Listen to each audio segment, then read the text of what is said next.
what's up?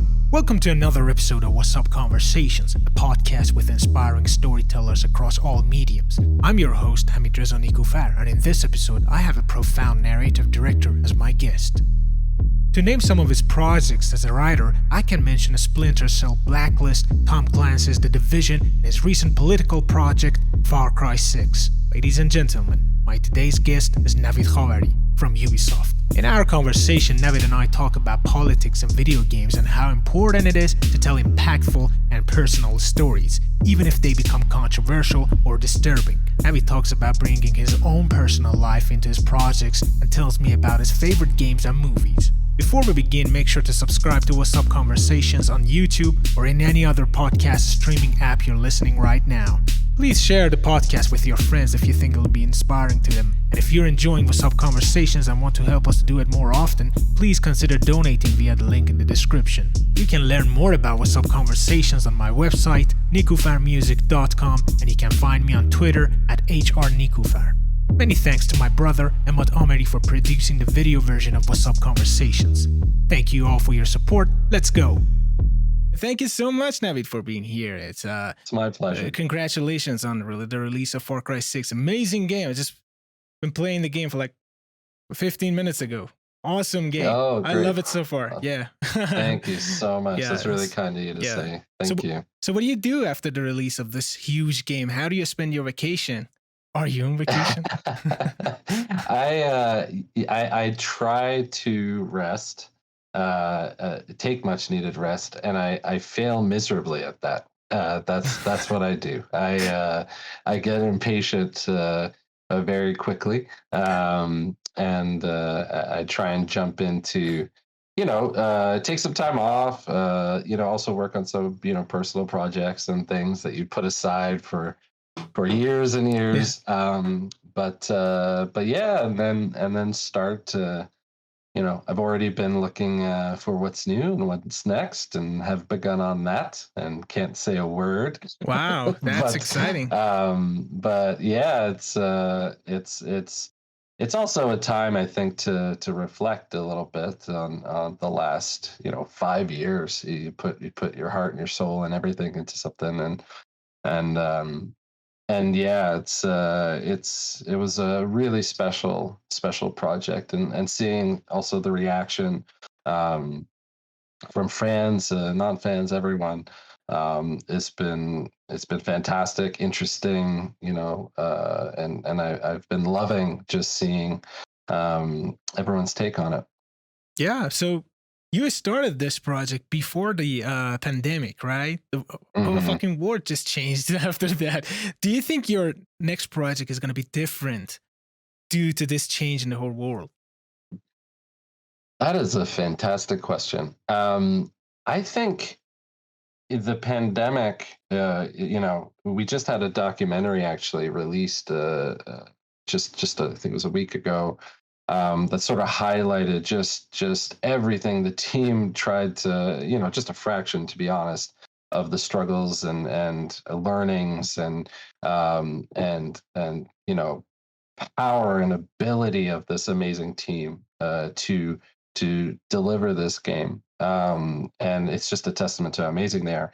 I think what's been really interesting is just how the work from home dynamic has enabled both there's the good side of it and the bad side of it. I think the bad side of it is realizing that that separation between work and you just everyday living, it becomes blurry, and at least for me, for a lot of that time, I suddenly had to sort of snap out of it and say, like, hey, I'm just working all the time. But the interesting side of it is, and it was actually the seeds of it were already starting to happen, where in terms of codev relationships, the technology has now sort of is catching up to the point where you can really work with teams all over the world in a much more seamless fashion. And there's that side of it, and then there's the side of just the flexibility of how you approach coming into an office and working with the team. It's much more malleable now, and I think ultimately, it's a really good thing. I think it's sort of kickstarted a wave of really questioning and examining our pipelines and how we work together and balance our work-life balance. So yeah, it's an exciting time. It's a long-winded way of saying it feels a little more kind of early days when I was entering the industry when my beard was black. It feels a little more of a experimental time, trying new processes and new ways of working for sure. Yeah. So, how about your word view? Do you think? Because I think I heard this from Stephen King that said surely the recent world events, the pandemic, is going to affect his work in the future, the writing things. Do you think that's going to? Did anything change your mind these 2 years about humanity, the way that you're going to write stories? That you say, oh, this has changed my point of view about the whole thing. That's another good question. Yeah. Jesus. What do I do here? I think I've actually really been reflecting on that quite a bit. I think one of the things that that sort of I've seen happen and kind of watched happen, at least in the media I've been consuming a lot, is we're in a bit of a cynical place, I think, in terms of, and for a lot of good reasons, in terms of, doubting each other, distrusting each other, seeing the negative in each other. And I know this is getting maybe a little bit philosophical or personal, but I think that started to really affect us and the team, even, though we were on sort of the last few years of Far Cry 6. One of the things that I became even more important to me was that kind of at the root of what we were doing and the stories we were producing, to find some humanity, some heart to connect to. And I think it's something, even moving forward into the projects I'm doing, looking at those personal interconnections, looking at, what are the commonalities, we have with each other. And not, I don't mean in like a cheesy, like everything in the world is fine. But I think more in our everyday kind of interactions and in our characters, just I think the last few years has been a wake up call of just how important it is to value and cherish those connections with each other. And I think, again, in terms of the stories that are being created, highlighting stories from diverse perspectives and perspectives we haven't really seen, but also I think there's a real hunger for,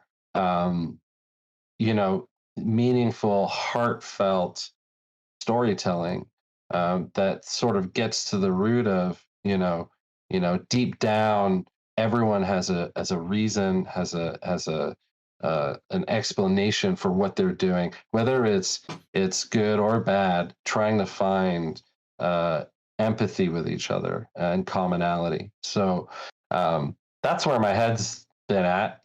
Yeah, that's a great place. Yeah. And I was playing Far Cry, and I was the first thing that made Far Cry 6 different to me for the compared to previous installments is the charm of this game. It's dealing with some dark and serious topics, but it has this light tone and charm for its characters. One of my favorite lines is from Juan. Danny says, "You're ex-KGB, ex-CIA," and Juan says, "I got more fucking X's than your porn search history." That was awesome. Right. So, yeah. And I was telling my friend that even in the darkest of times, we, the humanity, the humans, we as each individual try to kind of laugh, try to find something funny. We always find something funny. It's not always it's 100% dark. And when you look at Far Cry 6, it's again, it's dealing with a revolution, in a dictatorship regime. So, but the characters are still, they're talking like, let's keep it up. Let's not go deep down. So this tone, was this something that you guys always had intended from the beginning, or is this something that comes from your own character? It was very intentional, from the beginning, and that came from research as well. Just to what you were saying, you speak to revolutionaries around the world.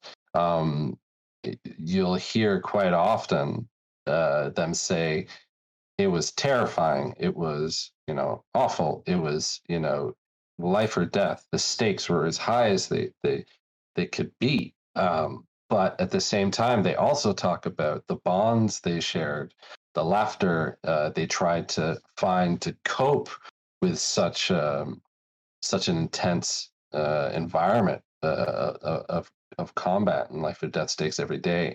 And so we really tried to translate that and create kind of a spectrum as well.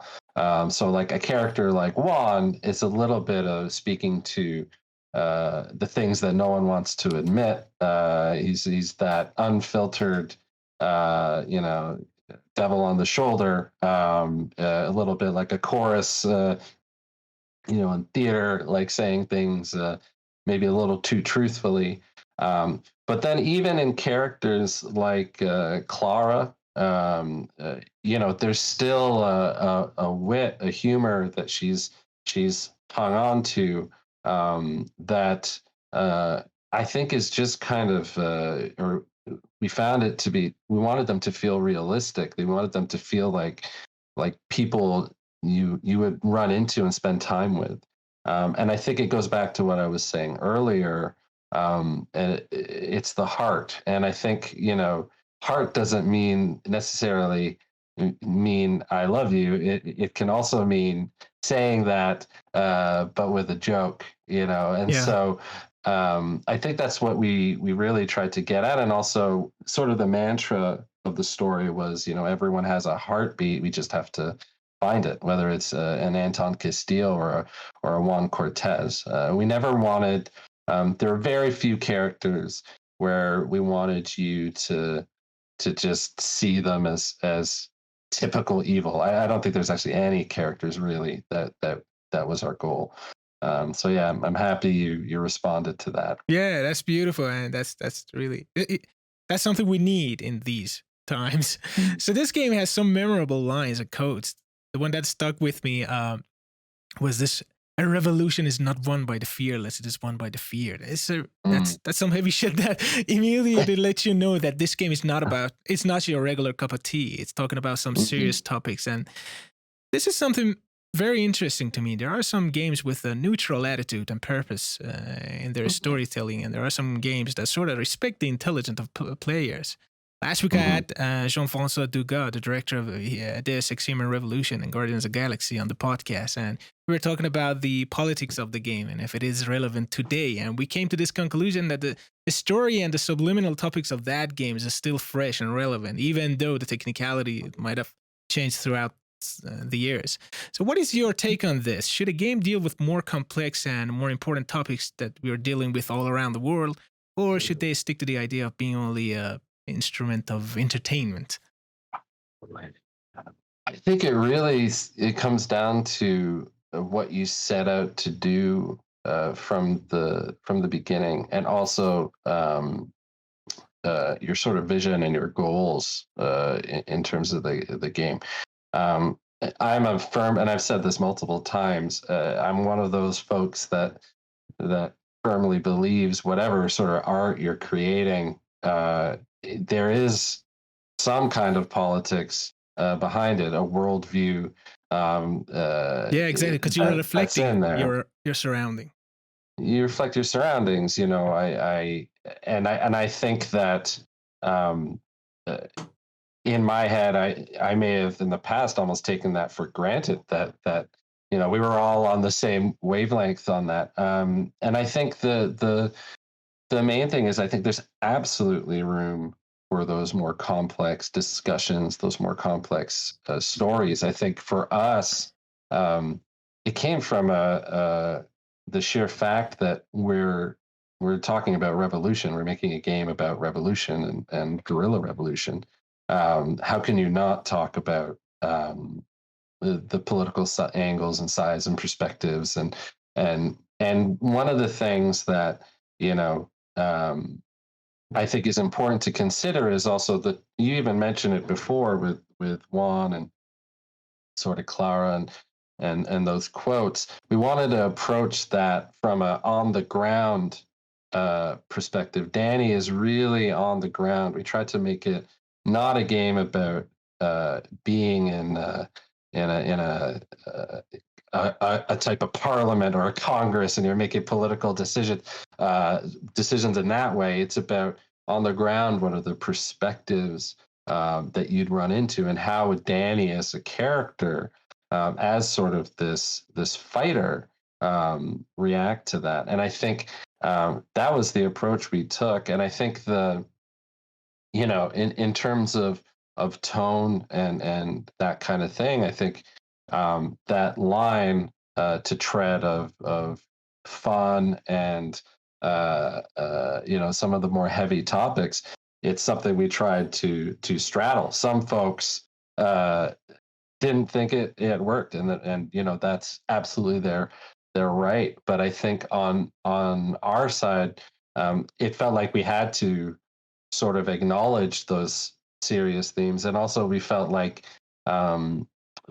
folks are sort of craving that a little bit of hey, just that if you're making a story about revolution or war, you have to acknowledge that, and I think that also came down again to research and trying to be as authentic as possible.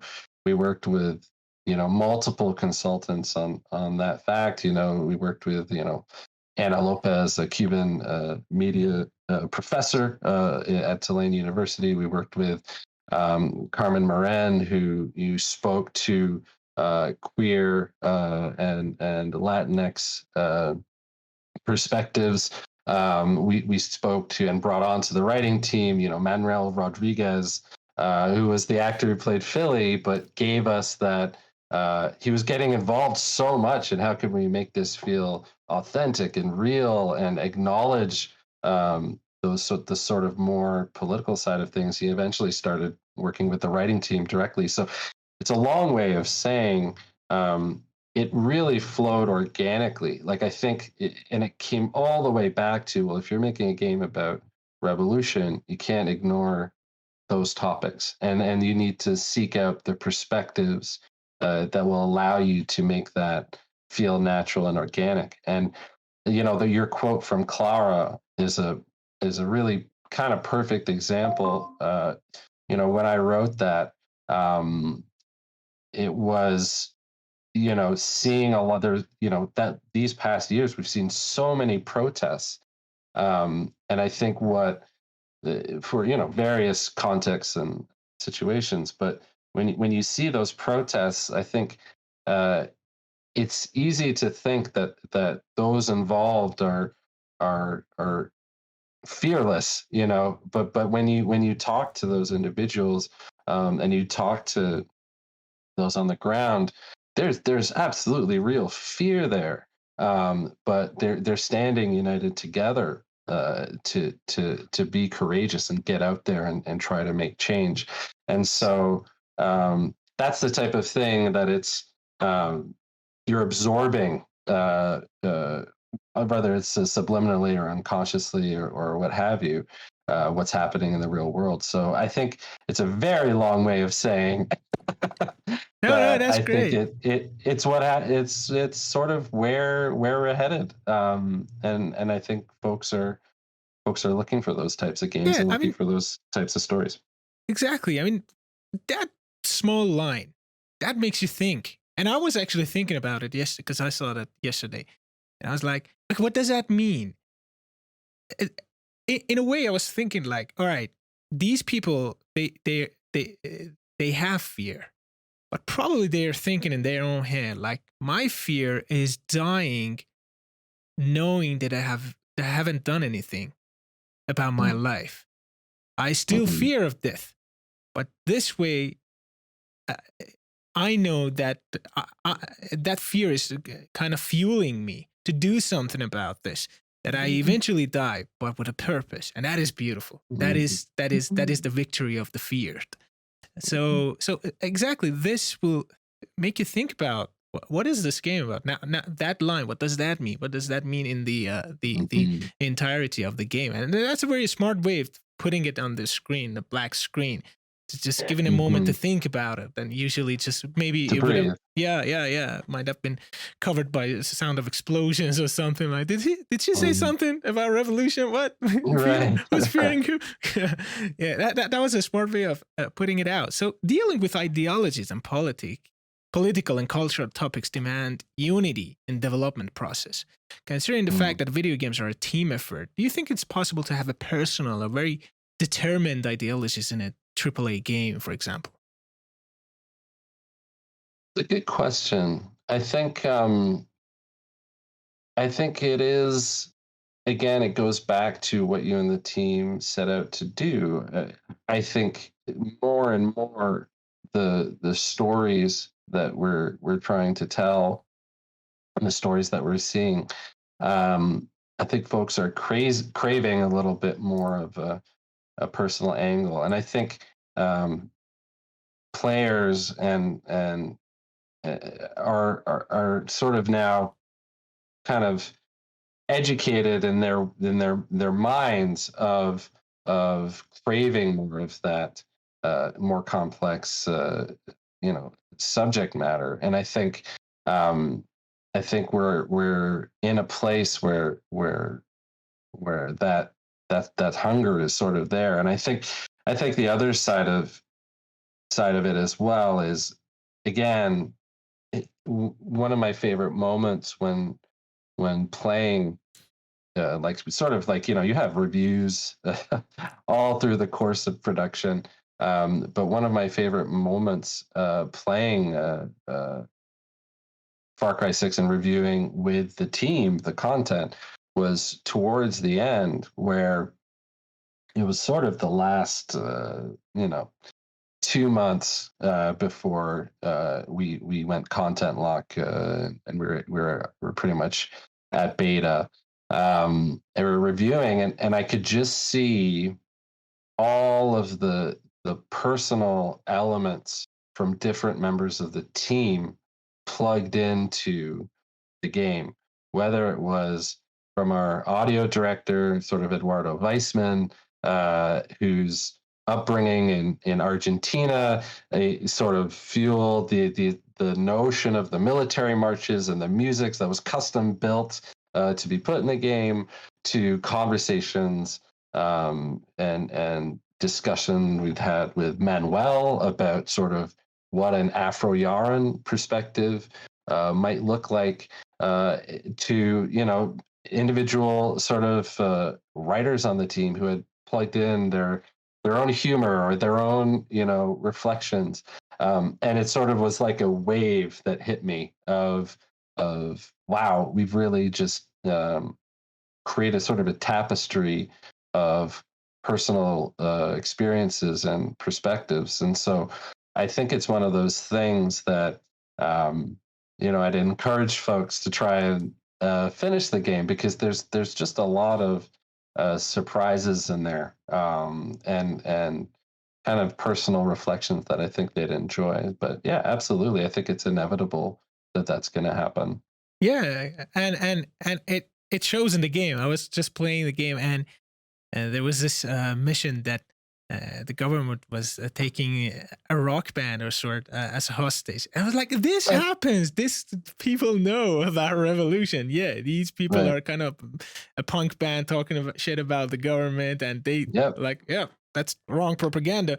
And when you go there, they have their own music, and the music is playing throughout the game. Like everyone in the team is like, yeah, we understand what's going on in this story.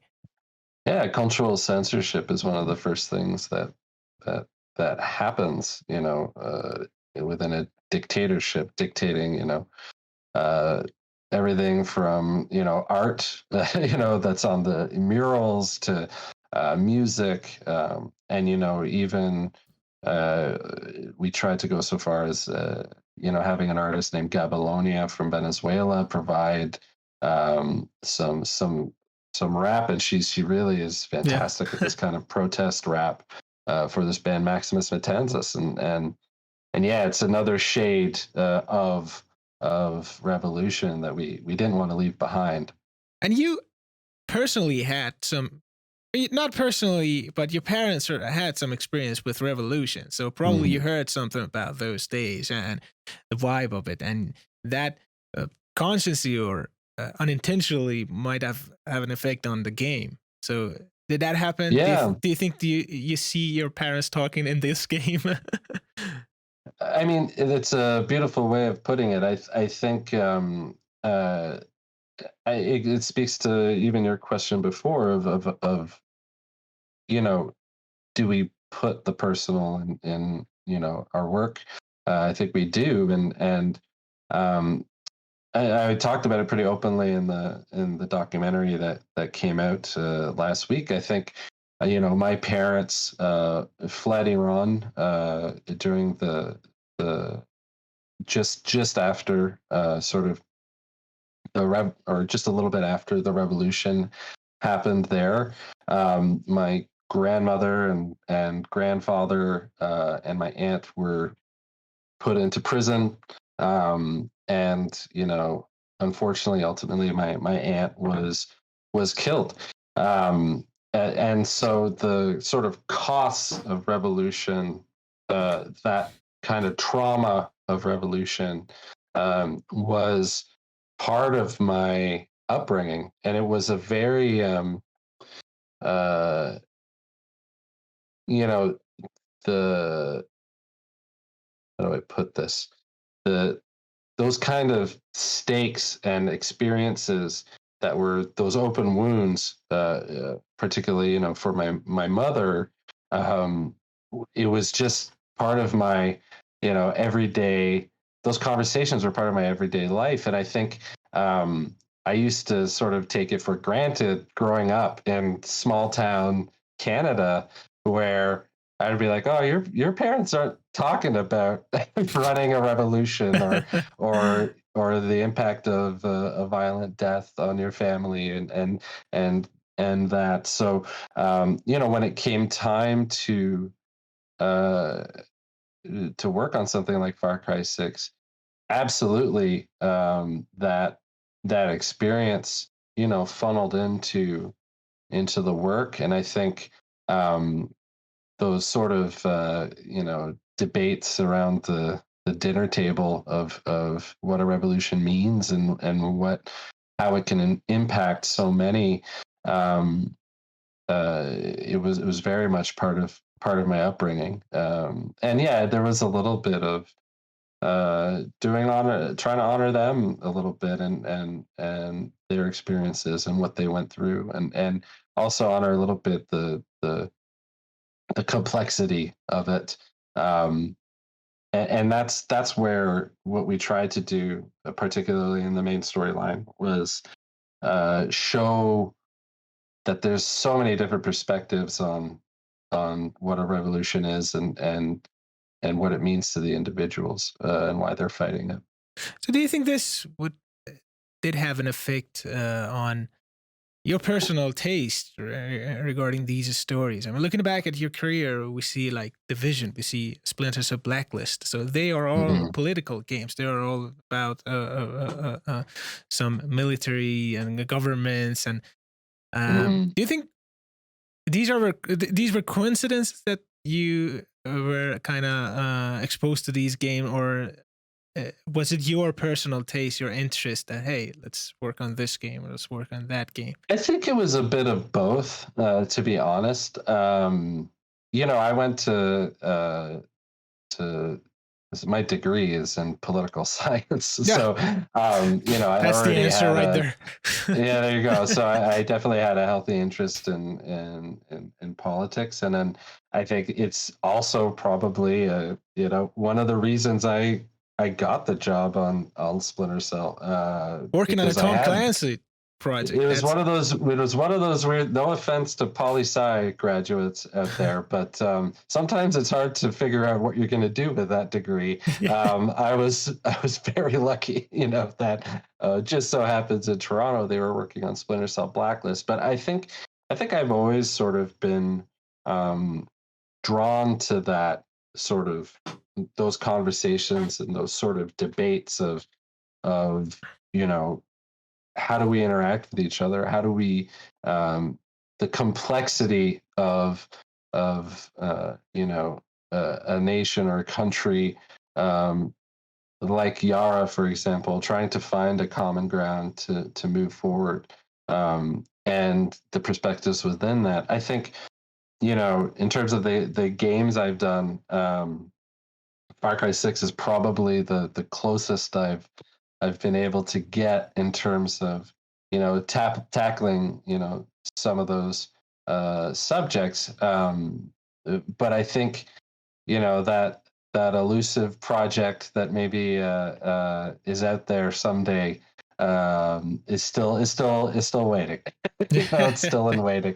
But yeah, I am drawn to those stories, but I'm drawn to them, I fully believe in the right for your sort of mindset and your tastes to evolve. I think sometimes, I'm a just as you are. I imagine like I'm a very different person than I was when I was working on Splinter Cell Blacklist.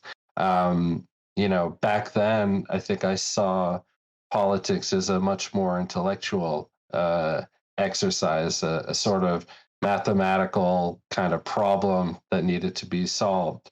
And I think I find myself now in a space of uh, politics on the personal, the politics of the personal, as in, how does it affect, everyday lives? How does what happens on a sort of governmental level um, impact all of us, sort of, and everyone on the ground? So even that spectrum of games, from a Splinter Cell to a Division to my brief time on Assassin's Creed to a Far Cry. It's kind of shows a bit like the evolution of my own take on the subject. So it's interesting. It's Yeah, interesting. and it's relatable because the story of Far Cry 6 is very interesting. It creates this scenario that what would happen if a dictatorship, an isolated kind, finds the cure for cancer and decide not to share it with the world? What are other Hmm. countries and what people within that regime do in that case? So when you Hmm. look at it deeply, it's not something superstitious. It's not something fancy. What if that cure that saves lives is a nuclear bomb that kills lives? That's as important and life changing as the cure for cancer, and we do have that country in the world. So what if a country Hmm. has so many resources to help the economy of the entire world, but what if they decide to price tag it so high that it prevents everyone to benefit from it? We do have that Hmm. regime in the world too. So I know you were inspired by the South American revolutions and dictatorships in writing of Far Cry 6. Please tell me more about the conceiving that story of the game. So, the very first time that you said, all right, it's going to happen in Yara, and what kind of like ballooned into this idea of the characters in this game? Yeah, I think the initial there was multiple sort of points of inspiration. We knew early on that we wanted to go back to a tropical setting Oh, for yeah. for Far Cry, very very early on, and then we really were inspired and sort of fell in love with the idea of a guerrilla revolution. Inspired by by Cuba, but also, I'd also been, and the team had also been exposed to what was happening in the Arab Spring, not just long prior, and even was sort of happening in Venezuela as well. And I think the pieces start to come together. Yara becomes to take shape from all of that, and then in terms of um, to what you're sort of speaking to in terms of the Viviro treatment for cancer. Anton as in sort of his look and his character was very inspired by Fulgencio Batista, who was a dictator of Cuba just before Castro took over. What we wanted to be sure to try and do was look at something that was sure we might have been inspired by a figure like that, one of many, but what makes it a little more modern, what makes it a little more contextual to now.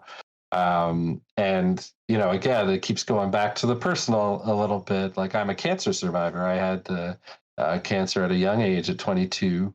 And one of the sparks that sort of was percolating in the back of my brain was, if at the time, I had been told, hey, this could be this is a treatment for you. I don't know that I would question, where it came from. And in fact, the type of cancer uh, I had a cocktail that was made of chemotherapy that eliminated it. Never once did I ask how it was made, where it came from, how much money it cost, or anything like that. It didn't. I was just so happy, that I was going to survive something that, a type of cancer that, just 10 years prior was lethal. So uh, I think that really filtered into, okay, what is the thing that someone like an Anton could use as leverage against the rest of the world. And again, it's interesting because it all this the germs of these, are always, I think, from the personal. And then as you're going through sort of game development, as the features come online, as the sort of fantasy of we want the player to be a gorilla ultimately come online, it all starts to mold together until, finally you start to realize you're telling a story about a gorilla, joining an epic revolution, the stakes of a country, This is very beautiful. I mean, I hope people listening to this who are writers see this and kind of understand it. Because when you go to a writing class or story writing class, they say always write about something write about something personal. Mm-hmm. But usually people are coming up with like, all right, who am I? I'm a mechanic. Let's write a story about a mechanic.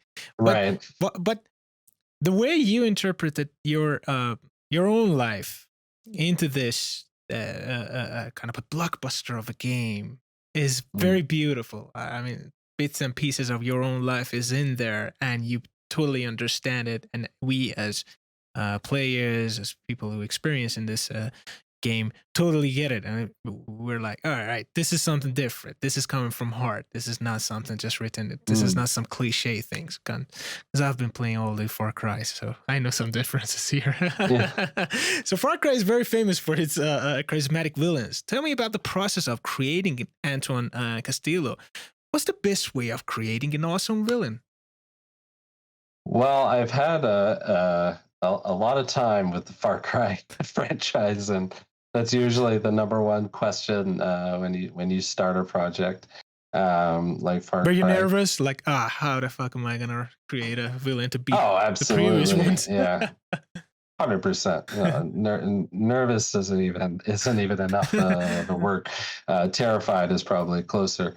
But I think one of the things we'd sort of picked up over the years, and one of the things I'd really latched on to in working with folks like, Dan Hay, and others, is, you know, a Far Cry villain. What makes them a Far Cry villain is that no matter what their sort of twisted point of view is, their twisted sort of reflection of the world is, they have enough charm and charisma to make you stop for a second, even if it's just for a second, to think that they have a point.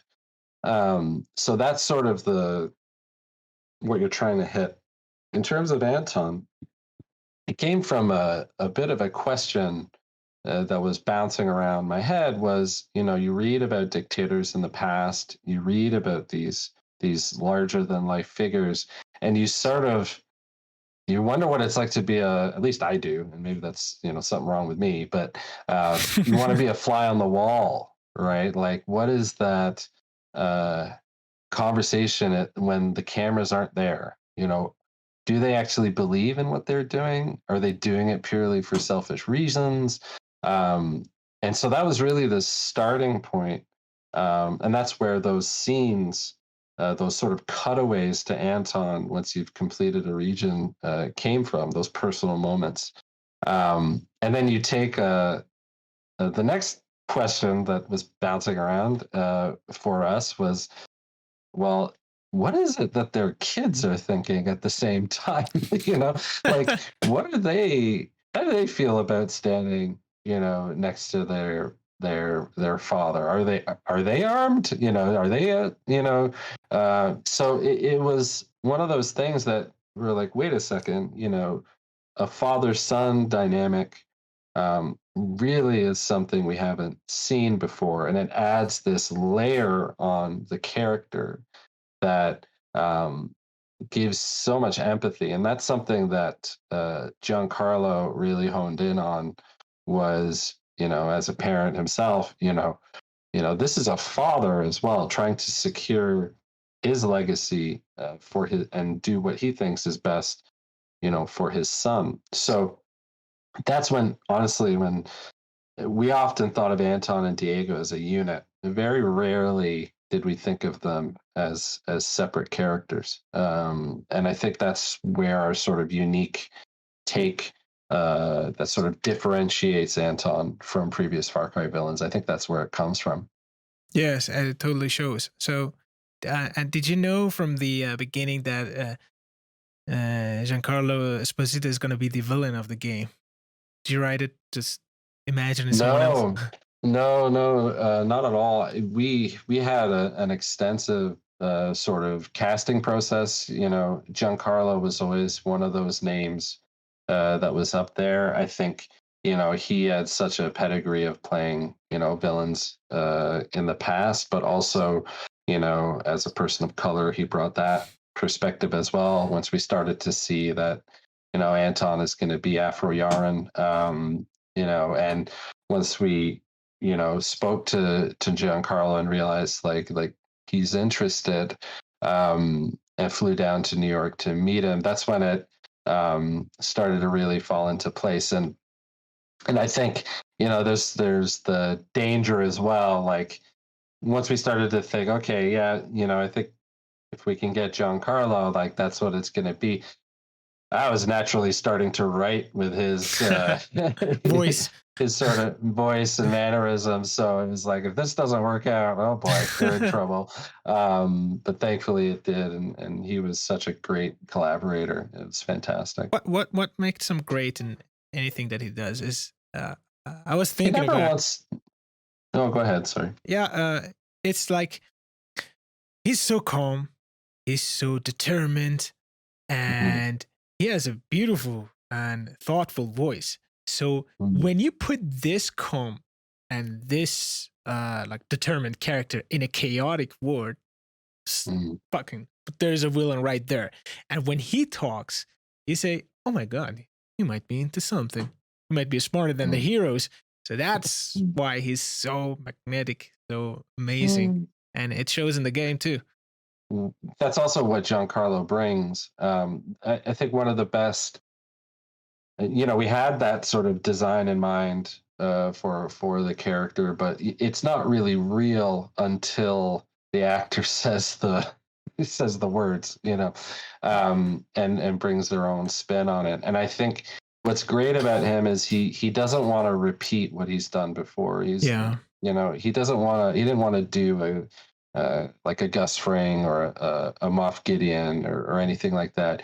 And he really wanted Anton to be someone who could, and naturally, if you ever get a chance to speak to him, he's very, charismatic person filled with life, and so he wanted to run this sort of balance of, Anton publicly can switch it on and be this charmer filled with charisma and can't take your eyes off him, but then can just as quickly turn it off and switch to something, a person that's much more terrifying, and find that stillness.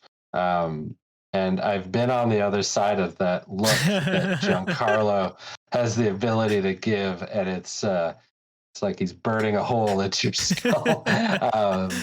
So yeah, that's a testament to his craft. He's really a master at his craft. He's the best, and excellent casting. So, all right, before we're finishing it up, I just wanted to know some of your favorite things in general. So, Okay. what are some of your favorite video games of all the time? Ooh, how much time do you have? I Not a can't lot. pick one. There's plenty. I'm playing Psychonauts 2 right now, which Yeah. is not like Far Cry at all. And I find it just, amazing. I think games like Red Dead Redemption, The Last of Us, sort of those key narrative driven games have set such a bar that in realization and in performance. So I'm drawn to those sort of epic kind of games, but also I've been